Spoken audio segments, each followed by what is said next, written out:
Carl Gustav Jung, born in 1875. With Freud, one of the founding fathers of modern psychology. Still working at 84, he is the most honored living psychiatrist, and history will record him as one of the greatest physicians of all time.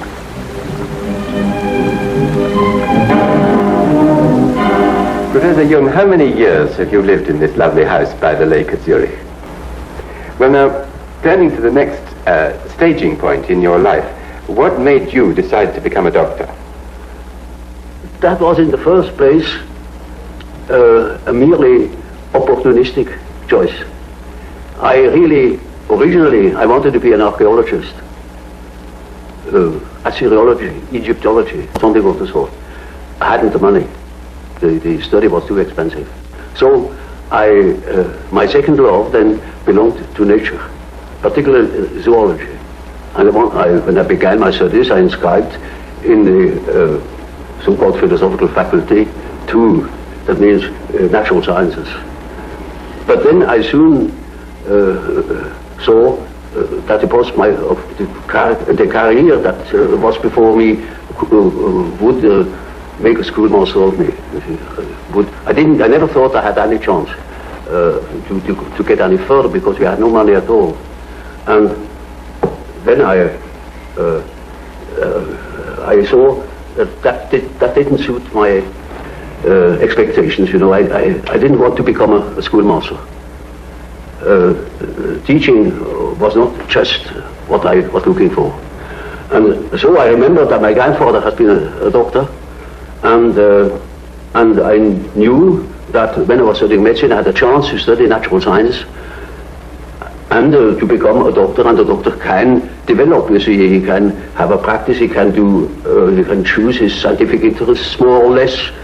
At Alguns, I would have more chance than being a schoolmaster. Also, the idea of doing something useful with human beings appealed to me. And did you, when you decided to become a doctor, have difficulty in getting the training at school and in passing the exams? I particularly had a difficulty with certain teachers that didn't believe that I could write a decent thesis. I remember one case where the teacher had the habit to discuss the papers written by the pupils, and he took the best first, and he went through the whole number of the pupils, and I didn't appear, and I was badly troubled over it, and I thought, well, it is impossible that my thesis can be that bad. And when he had finished, he said, there is still one paper left over, and that is the one by Jung. That would be by far the best paper if it hadn't been copied. He has just copied it somewhere, stolen. You are a thief, Jung. And if I knew where you have stolen it, I would fling you out of school. And I got mad, and I said that this is the one thesis where I have worked the most, because the theme was interesting, in contradistinction, you know, to the other themes which are not at all interesting to me. And then he said, you are a liar, and if you can prove that you have stolen that thing somewhere, then you get out of school. Now that was a very serious thing to me, because what else then, you see? And I hated that fellow, and that was the only man I could have killed, you know. If I had met him once at a dark corner, I would have shown him something of what I could do. Did you often have violent thoughts about people when you were young? No, not exactly. Only when I got mad. Well, then I beat them up. And did you often get mad? When the time came that you qualified as a doctor, what made you decide to specialize in being an alienist? Yeah, that was rather an interesting point. When I had finished my studies practically, and when I didn't know what I really wanted to do, I had a big chance to follow one of my professors. He was called to a new position in Munich, and he wanted me as his assistant. But then, in that moment, I studied for my final examination. I came across the textbook, a textbook of psychiatry. Up to then, I thought nothing about it, because our professor then wasn't particularly interesting. And I only read the introduction to that book, where certain things were said about psychosis as a maladjustment of personality. That hit the nail on the head. In that moment, I saw I must become an alienist. My heart was thumping wildly in that moment. And when I told my professor I wouldn't follow him, I would study psychiatry, he couldn't understand it. No, my friends, because in those days psychiatry was nothing at all. But I saw one great chance to unite certain contrasting things in myself, namely, beside medicine, beside natural science, I always had studied history of philosophy and such subjects. It was just as if suddenly two streams were joining. And how long was it after you took that decision that you first came in contact with Freud?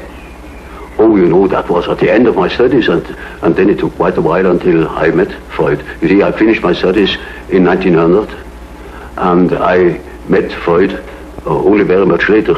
I read, in 1900 I already read his dream interpretation and the Freud studies about hysteria. But that was merely literary, you know. And then in 1907, I became acquainted with him personally. Will you tell me how that happened? Did you go to Vienna? Oh, well, I'd written a book about the psychology of dementia precognita, called Schizophrenia then. And I sent him that book, and thus became acquainted. I went to Vienna for a fortnight then, and then we had very long and penetrating conversations. And that settled it. And this long and penetrating conversation was followed by personal friendship? Oh yes, it soon developed into a personal friendship. And what sort of man was Freud? Well, he was a complicated nature, you know. I liked him very much, but I soon discovered that when he had thought something, then it was settled. While I was doubting all along the line. And it was impossible to discuss something really à fond. You know, he had no philosophical education, particularly, I was studying Kant, and I was steeped in it, and that was far from Freud. So, from the very beginning, there was a discrepancy. Did you, in fact, grow apart later, partly because of a difference in temperamental approach to experiment and proof and so on? Well, of course, there is always a temperamental difference, and his approach was naturally different from mine because his personality was different from mine. That led me into my later investigation of psychological types. There are definite attitudes. Some people are doing it in this way and other people are doing it in another typical way. And there were such differences between myself and Freud too. Do you consider that Freud's standard of proof and experimentation was less high than your own? Well, you see, that is an evaluation I'm not competent of. I am not my own history or my historiographer.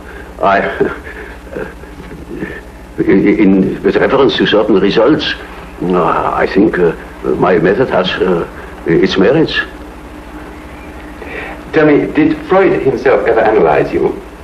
Oh yes, I submitted quite a lot of my dreams to him. And so did he. And he to you, yes? Oh, yes, yes. Do you remember now, at this distance of time, what were the significant features of Freud's dreams that you noted at the time? Well, that is rather indiscreet to ask. You know, there is such a thing as a professional secret. He's been dead these many years. Yes, but these regards last longer than life.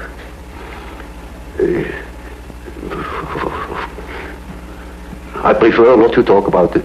Well, may I ask you something else then, which perhaps is also indiscreet? Is it true that you have a very large number of letters which you exchanged with Freud, which are still unpublished? Yes. When are they going to be published? Well, not during my lifetime. You would have no objection to them being published after your life? Oh, no, not at all. Because they are probably of great historical importance. I don't think so. Then why have you not published them so far? Because they were not important to me enough. I see no particular importance in them. They are concerned with personal matters? Well, partially, but